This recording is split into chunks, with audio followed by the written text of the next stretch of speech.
بسم الله الرحمن الرحيم.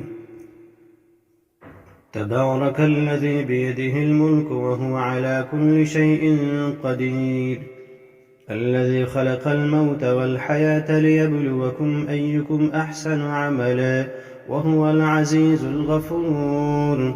الذي خلق 7 سماوات طباقا، ما ترى في خلق الرحمن من تفاوت، فارجع البصر هل ترى من فطور، ثم ارجع البصر كرتين ينقلب إليك البصر خاسئا وهو حسير. ولقد زينا السماء الدنيا بمصابيح وجعلناها رجوما للشياطين وأعتدنا لهم عذاب السعير. وللذين كفروا بربهم عذاب جهنم وبئس المصير.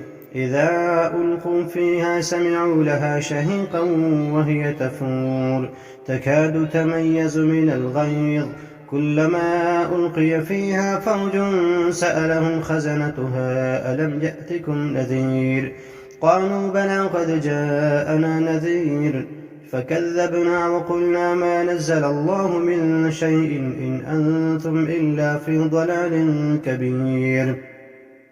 وقالوا لو كنا نسمع أو نعقل ما كنا في أصحاب السعير، فاعترفوا بذنبهم فسحقا لأصحاب السعير.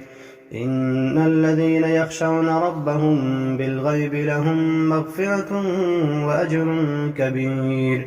وأسروا قولكم أو اجهروا به إنه عليم بذات الصدور. ألا يعلم من خلق وهو اللطيف الخبير. هو الذي جعل لكم الأرض ذلولا فامشوا في مناكبها وكلوا من رزقه وإليه النشور.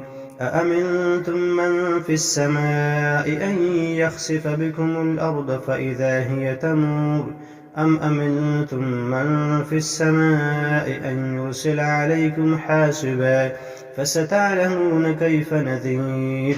ولقد كذب الذين من قبلهم فكيف كان نكير.